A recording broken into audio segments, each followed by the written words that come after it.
好，我是 Tracy，欢迎继续保持收看 Gucci Armani 的电视。 Hi, my name's Vin. Keep watching Gucci Armani TV.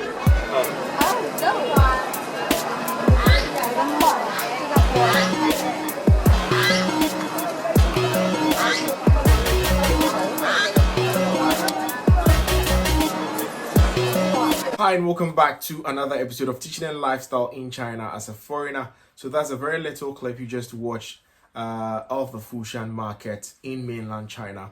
We're going to give you the chance to watch the full video so that you get to see what actually happens in these markets.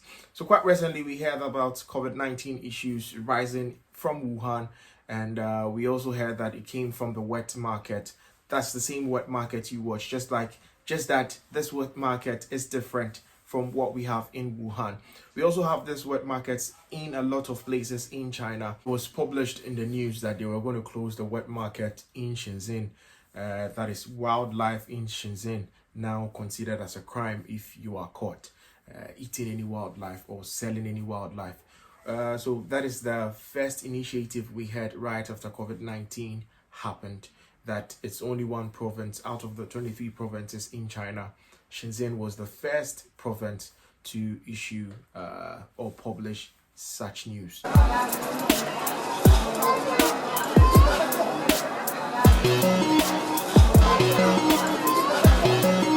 Yes, those are snakes, live snakes being sold in the market, in the wet market. This is just the gist of it. I'll let you watch the full clip right after I've explained everything you need to know today. So this is what is being sold in the wet market, live snakes. I can't remember when I came to Beijing for the first time, coming to China for the first time, and I was taken to the wet market in Beijing, Yanjiao to be precise. That was my first time seeing such things. I was amazed by the fact that a lot of Chinese people think that Africans or some people, some particular people eat these animals too. But in Africa, where I come from, I have a tribe that eats snakes, but it will be very hard for certain tribes to also cook snakes in their pots, just like it is in China. I know of friends who also took me to dinner the last time to eat grasshoppers, and it was also an experience. I think I have that video on my channel. You can check it out right after this video. We went to dinner to have grasshoppers, and it was an amazing experience. But this, I quite remember when I got to the markets, there are a lot of things that I saw. I felt it was abnormal for normal human beings to eat these things or even sell these things in the market. Or things like live snakes, live tortoise, live frogs, and I didn't see a dog though, but these are the live animals that I saw a lot of people buying. And there are some fishes I have never even set my eyes on, and all these things were in the market. So I would leave you to watch the clip. Right after you watch the video, I also had the chance to enter into Beijing, my own city, to find out if I could see one or two things in the wet market, and these are the things that I saw.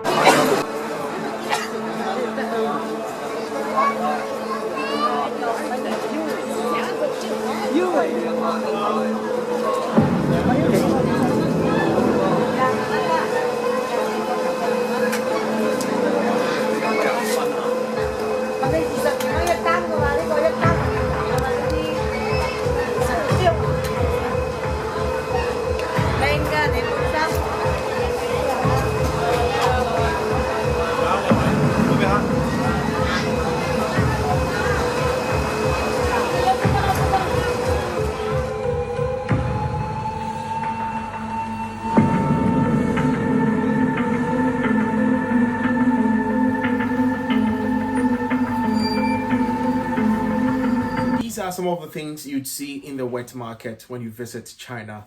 Try as much as possible that when you visit China, tell a friend to take you to one of these wet markets just to experience something new.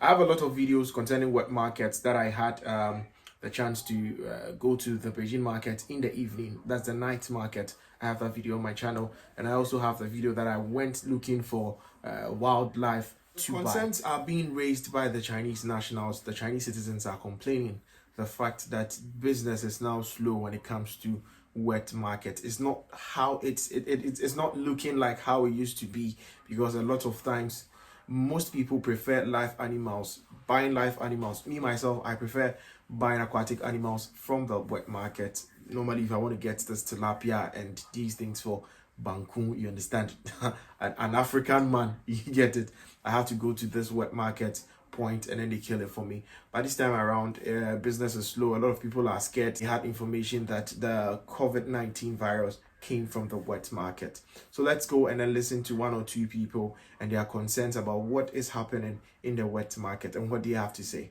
I remember a lady mentioned that they've been eating these for thousands of years and nothing has happened to them. So nobody should be scared. They should all come back to the wet market to do business. Let's check that video out.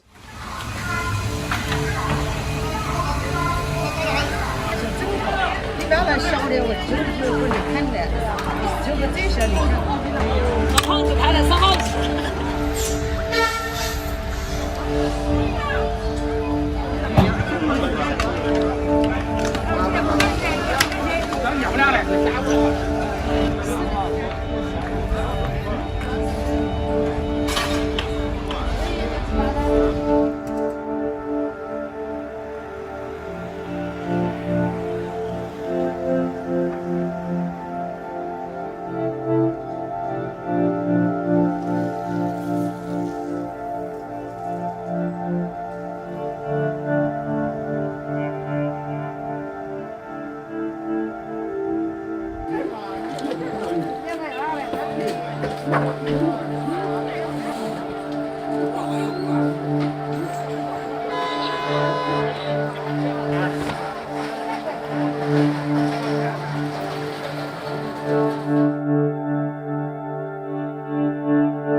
刚出来的时候是比较担心我妈去这种，就是带那个像您说的那个水产和肉的那种菜市场，但是后来呢，就是时间过去这么久了，也就没事儿了，觉得。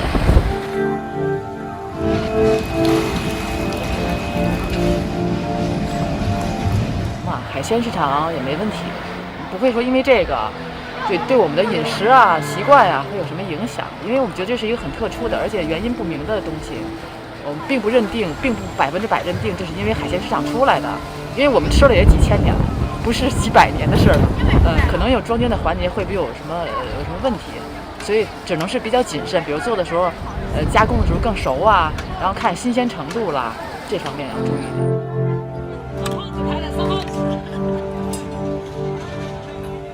There you have the news from the horse's own mouth. Business is not booming like it used to be since the outbreak started.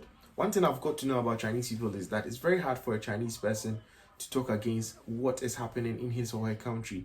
It's very hard for a Chinese person to talk against his or her government in power. So you can see right there, even though we know that the outbreak started from the wet market, but a lot of them are still calling people, just like they started calling people to come back to Yihu to do business. And there's no or nothing like a new case and a whole lot. It's still happening now in the wet market that they are calling out people to come and do business with them. I don't know if you also have your doubts about the fact that since this COVID-19 started from a wet market in Wuhan, you're also not going to buy from the wet market. Myself, I go to wet market to get tilapia anytime I need one. So try as much as possible to just see that the place is neat, the place is well tidied up, and you buy it and you cook it well. That's it. This is where we draw the curtain and bring an end to the video. If you're in China and you've not been to a wet market before, this is the chance to go out and experience the new world. If you are also outside China and you haven't seen a wet market before, try as much as possible when you get to China, let the person you are coming to take you to a wet market. Even though a lot of people are scared to come to China as we speak.